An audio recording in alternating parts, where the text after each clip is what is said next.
Good day. It is now official. Ukraine will not be getting more funding from the United States government to support our military actions in the Russia-Ukraine war. This is the statement by Defense Secretary Pete Hegseth when he was defending the defense component of the big, beautiful bill, Donald Trump's huge bill to stimulate the American economy. That defense component, which is worth almost $1 trillion for the first time, does not have any provisions for Ukraine going forward in 2026. The defense secretary did state, however, that the component of the budget for 2025 that had been appropriated by the Biden administration will still be there and available to support Ukraine. But going forward, the Trump administration has stopped funding for the Ukraine war. When pressed, Hegseth said something. He said, this administration is looking to other paths, and that path is a path to peace, and that it is in the interest, national interest of America for there to be peace between Ukraine and Russia. Good day. Welcome to my channel. My name is Ebima Amungo, and this is Ebima Amungo's perspective on global affairs. If you're new to my channel, please subscribe. If you have any ideas or comments regarding today's video, put it in the comment section. Like and share, help the channel grow. I have stated in various videos I've made in the past that Donald Trump is not a fan of Zelensky, neither is he a fan of the Ukrainians, and that nothing is going to compel him to continue with funding Ukraine for this war. I say this because Donald Trump has a bad history with the Ukrainian people. Don't forget, like I had said, Donald Trump was reported by a whistleblower who claimed that he pressed Zelensky then in his tenure as the 45th president of America. He pressed Zelensky to give him information, damaging information on the action of the Bidens in Ukraine, where Hunter Biden was a board member of Burisma, and where then Vice President Biden was the special envoy regarding Ukraine. He was the one who handled the Ukrainian desk for the Obama government, and so he wielded influence in Ukraine. So when that report came out, it led to the Democratic Party members in Congress investigating, pressing, and then impeaching Donald Trump. That was the first impeachment he had as the 45th president. That has left a sour taste with him in the mouth of Donald Trump. I reckon that as a human being, he will still hold it against them. Let's not forget that this war in Ukraine was started by two Americans. He had a long history with the 4 different American presidents. You can even say 5, but the ones who pushed this into the tipping point was Biden, and the one who is now at this point and can determine the fate of Ukraine is Trump. Biden, because of his long animus and hatred, I would dare say, is disregard and total disrespect of President Putin. He had called him a thug, he had called him an autocrat, he had called him so many names. He totally disrespected him. For his own reasons, he felt that America can use its enormous strength and enormous power against Putin and destroy Putin and destroy the Russian nation for the interest of America. Especially since Putin was intervening in places where America's interest was being advanced, like in Syria and in Libya. So he had interest in supporting the Ukrainians, and he did that. And because of this, his blind hatred of Putin, he opened the treasury of America took out almost $300 billion in military and financial support and gave them to the Ukrainians wholesale. Wholesale. I, as a person, believe it was one of the most irresponsible things to do. I sincerely think so because it was unbridled. It was just unprecedented. And Vice President J.D. Vance says the release of monies to the Ukrainian was just crazy. And indeed it was. Oh, if you know America and if you know the competing needs of America in various parts of the country, you will know that that was a lot to throw into one country. Ukraine was a middle ranking economy, riddled with corruption, riddled with so many structural imbalances in its economy. But that war buoyed the economy. I met with a Ukrainian recently who says there's a lot of construction going on, even in Kyiv, despite the war. But here comes Trump. And now Trump is seeking revenge. I think so. And Trump is not willing to continue with this war. He has used the good strategy of making peace to escape funding the Ukrainians. And then he has also used the fact that a lot of money has been spent. So he has signed a rare metal agreement with Ukraine in a way, a strategy to try to claw back some of the money. I guess he was trying to tell the Ukrainians, don't come asking me for more money. That's the way I read it. He was trying to tell the Ukrainians, don't come asking me for more money. Anyway, today Hegseth has said there will be no more money for Ukraine. And this is coming at a time that Russia has stepped up its attack on Ukraine. Yes, Russia is angry. Russia is really angry because they were embarrassed, given a black eye by a very effective and deadly drone attack, covert action planned over 18 months that embarrassed the security systems of Russia and almost did serious damage to the nuclear deterrent fleet of Russian bombers in five air bases across Russia. That operation, planned by the Ukrainians and executed on June 1st, was a very successful one. It showed where modern warfare is now, and it took out about 10 confirmed damaged 10 strategic bombers of the Russian deterrent triad.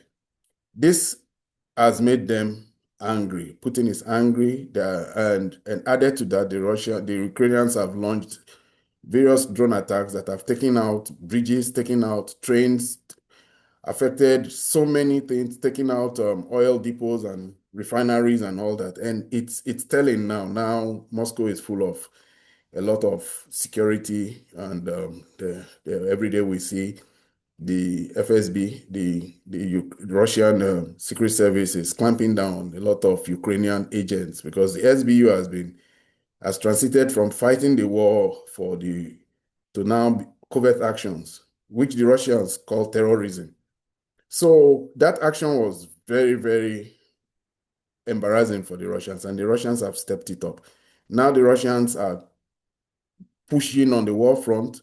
Lavrov the other day said that diplomacy may be dead, but the diplomats talking for Russia's behalf are the soldiers at the war front, winning more territories in the Sumy region, in the Kherson region, in the Zaporizhia region, in the Donbass, all these places. The Russians have stepped up the war and are taking territories at a pace that now they even are said to be in the Dnipro Oblast. So this is a new time for the Ukrainians. And it's not like the Ukrainians don't still have friends. Keir Starmer, the British, supporting them. The French and Macron is still fully supporting them. And one of the biggest supporters that has weighed in now on the balance of account for the Ukrainians is Friedrich Merz of the Germans. He has thrown his weight to the point where he has promised increased military spending for the Ukrainians to the tune of $5 billion. And he has also promised that he will help the Ukrainians get missile systems. This has made the Germans now one of the most hated if the most hated hostile, in the view of the Russians, the most hostile country to Russia at this point in time. So the Ukrainians still have friends, and if they don't have friends, even if you don't add those friends, you can add a friend, the most stable friend they have in the European Union, which is Ursula von der Leyen. Ursula von der Leyen is about to reel out her 18th round of sanctions against Russia. This time, trying to limit the Russian oil to $45 and put more sanctions on Russian dark fleet, the ones that carry Russian oil and sell. They have all this suite of sanctions added to the 22,000 rounds of sanctions that they have already put against Russia, and the fact that they have seized Russian money. They are finding ways to try and make Russian money work for Ukraine. The $300 billion they seized of Russian assets they seized, they want it to work for the Ukrainians. They found a way to use the interest from that to be funding the Ukrainians, even though there are legal problems regarding that venture that they are going through. So Ukraine is in a bad position, and Trump is stepping back. And as Trump is stepping back, even NATO is now careful because Trump may do something that will destroy NATO. Already, one of the most virulent and most how will I put it? They are the region of NATO that has been most vocal in the criticism of Russia, the Baltic states, Estonia, Lithuania, and Latvia. They've been quiet recently. Even though the Germans sent 5,000 troops to go and support Lithuania, they fear that Americans may leave, and if the Americans leave now, they will create a gaping hole and put the Baltic states to risk. It's also a new reality now that they are faced with.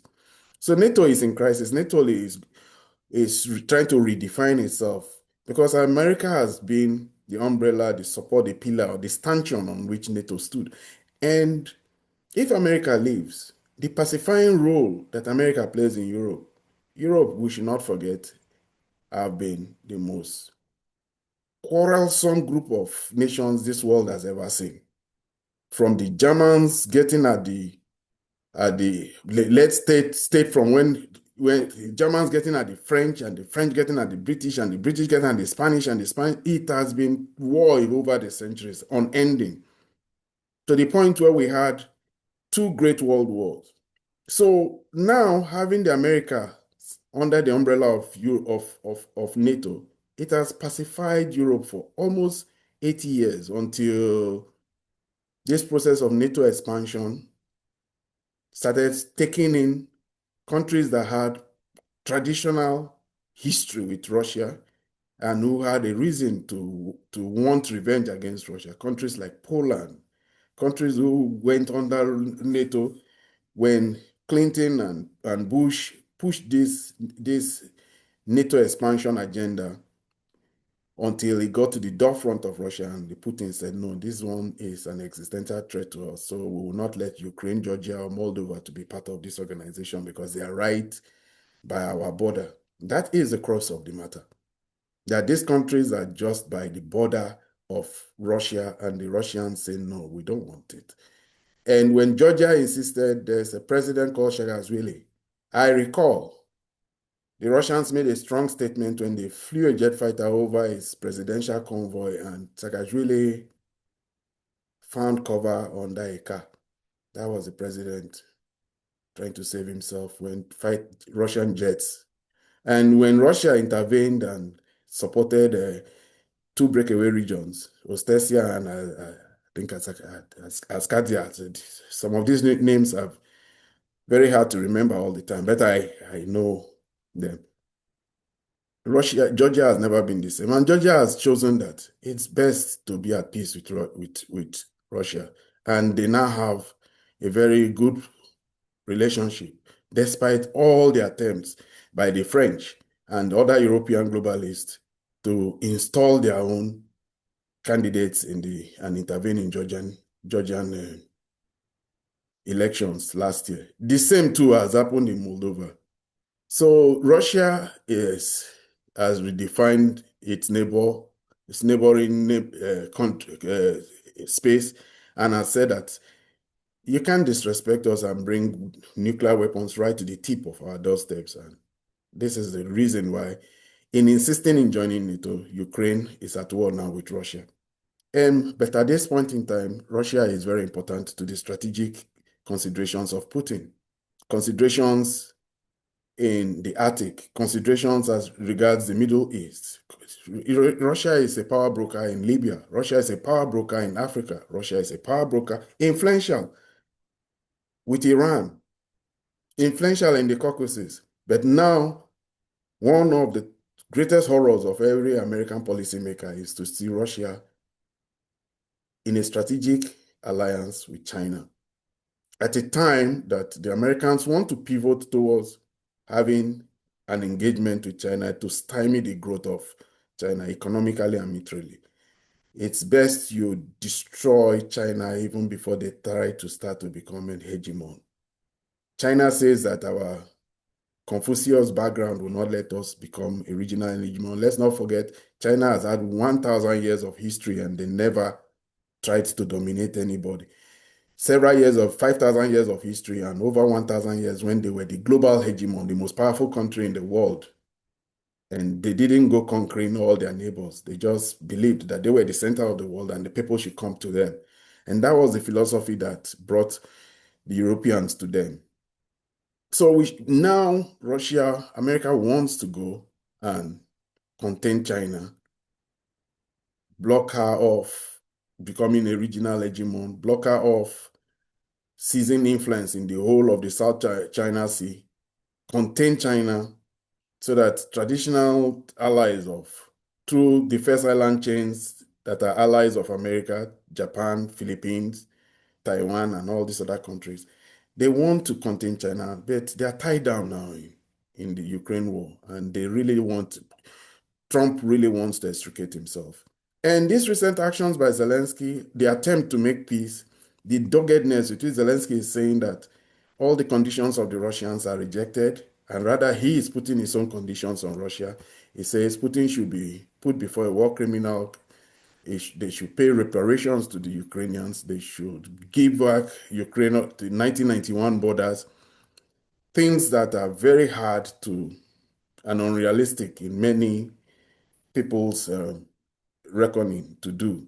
But Zelensky acts them up. Let's not forget he's an actor, and he acts them up. He believes them, and he lives in them. He also is mentioning them all the time and saying this is all he wants. So where the Russians are and where the Ukrainians are far apart, and for that reason, Trump is using the excuse that he can't get the Ukrainians to come to his own side. He needs them to come make peace so that he can get out of that region. But since they are not willing to, and they are relying on their friends in France, in England, in Germany, and in the European Union, he may well withdraw, and he has already started that withdrawal.